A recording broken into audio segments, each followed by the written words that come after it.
Le maréchal Ney, Oui. vous connaissez au moins deux noms.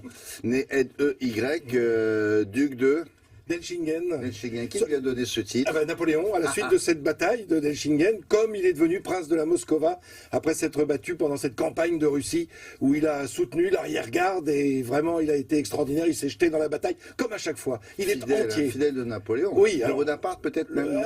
Alors non, Bonaparte, ils ne se sont pas tellement connus, et il n'était pas pour le coup d'état de Bonaparte au 18 Brumaire, et puis il l'a suivi parce qu'ils se sont entendus, évidemment, il avait déjà fait ses preuves, Ney, il n'était pas encore maréchal. Vous l'avez rappelé, c'est vrai, c'est bien de le dire, que c'est Napoléon qui va en faire un maréchal d'Empire. Figurez-vous qu'il est fils de tonnelier, Alors, c'est Vous très n'avez noble. rien contre les tonneliers, Évidemment, mais, au contraire même.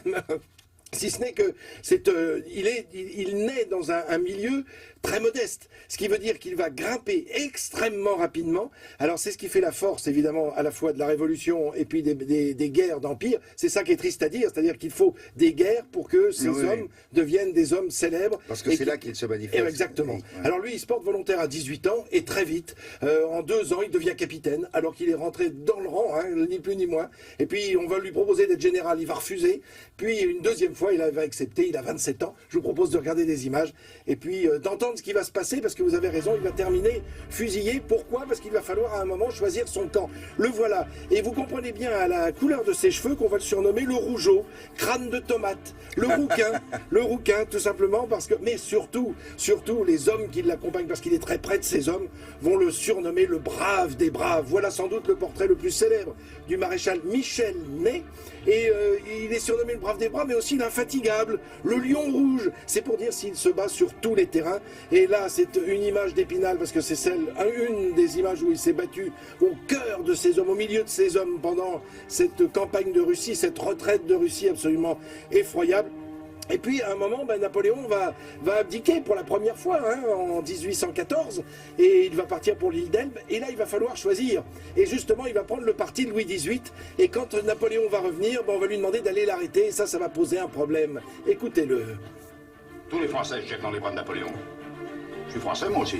Vous lancez dans une aventure qui finira mal. Ça me regarde. Cela est vrai. C'est vrai. Cela vous regarde.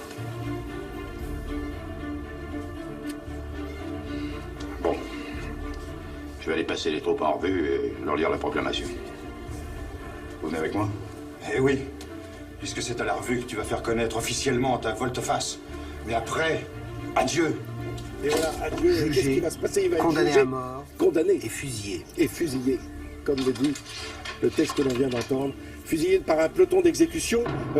Louis XVIII voulait le faire passer devant une cour martiale, et lui il a refusé. Il a dit c'est pas possible, vous pouvez pas me faire juger par mes propres pairs. Alors comme il a été nommé pair de France par Louis XVIII justement, eh bien c'est devant la chambre des pairs qu'il est passé en justice, si je puis dire, et qu'il a été condamné à mort par 121 voix sur 161 voix.